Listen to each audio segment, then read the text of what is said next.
What is up, my friends? You are very welcome along to Sunday night's late night news roundup. Thank you to everyone that joined us on tonight's late night agenda. But we have a little bit more news on the ISAK situation, which I'm going to bring to you in a moment. There's more of a prognosis shaping of potentially how long he could be out for.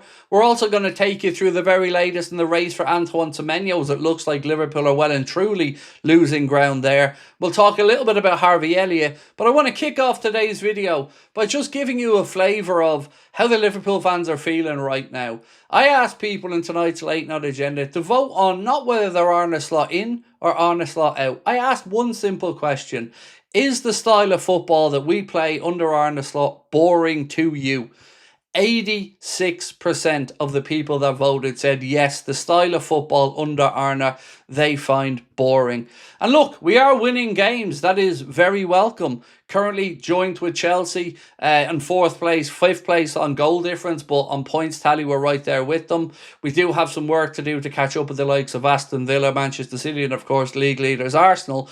But despite what James Pearson, some of the other journalists want to write about, nobody feels convinced yet that we aren't still in a sticky situation, because that game against Spurs was messy at the end of it. And for a manager who wants to portray a style of keeping the ball and dominating teams with the ball, well, we couldn't keep it away from them for 9 minutes with 2 extra men, and they created more chances towards the end of the game. So let us know where you're at with the style of football under Arne, or are you somebody who, as long as we're winning, doesn't mind? And by the way, that's absolutely sound. As I've always said to you, the most important stats are the scoreboard.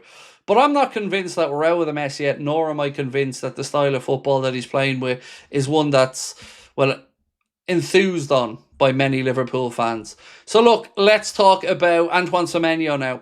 This piece here from Ad Jones Journal said, with ISAK potentially long-term injury, there has to be a chance that Liverpool may now be forced in the January transfer window to look for an attacker.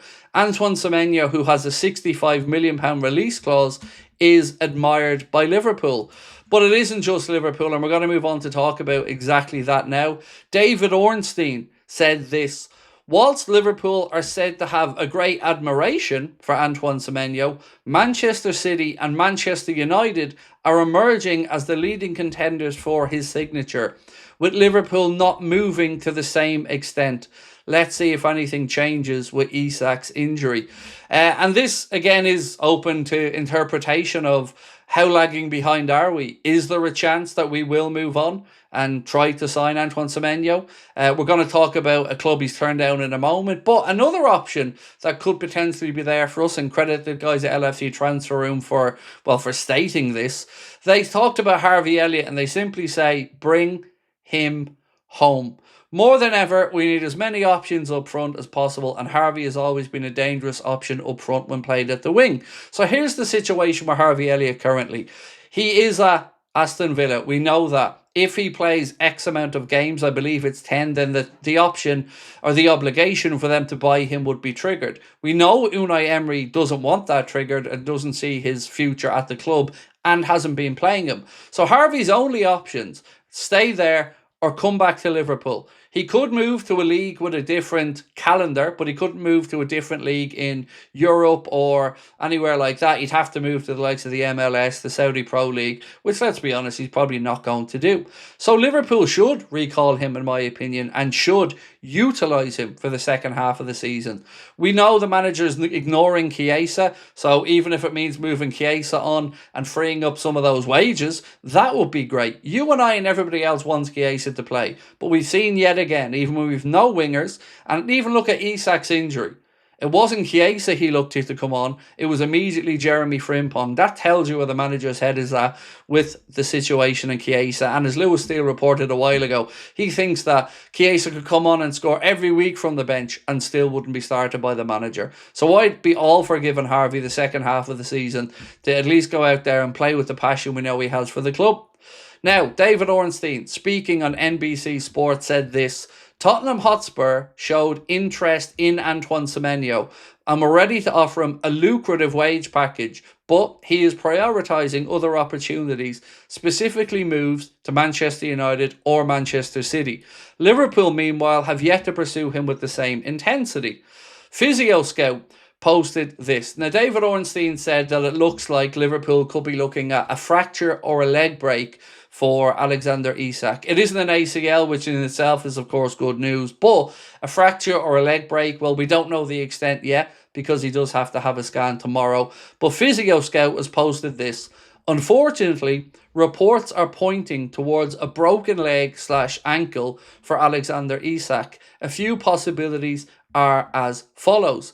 Possible recovery times. If it's a fibular fracture alone, 6 to 10 weeks with surgery. If it's a syndesmosis and fibular fracture, 12 plus weeks. A tibia fracture, 3 to 5 months plus. Best possible outcome would likely be an isolated fibular fracture based off mechanism. Let's hope for just a fibular fracture in this context. So it does look like Isak will be facing a prolonged spell on the sides. Like I said, I don't want to speculate to the exact length yet. Let's see what the scans show tomorrow. He was scheduled to have an MRI, and I'm sure that there will be further scans. But the journalists are starting to write about this, and Dominic King has said Liverpool fear that there will be a lengthy rehabilitation period for Alexander Isak. That puts us in a very tough position. Mo is at the AFCON. Gakpo's injured. The manager won't play Rio. The manager won't play Chiesa. And now Isak is going to be out for a bit, leaving us with one striker. One. So whatever Liverpool plans were for the window, it does feel like they would be well placed now to try to start bringing in a forward. Centre-back is the priority for me. That's got to be done early in the window. But Liverpool cannot now just sit there and hope for the best. We know other options are available. Like we said, you could bring back in Harvey Elliott.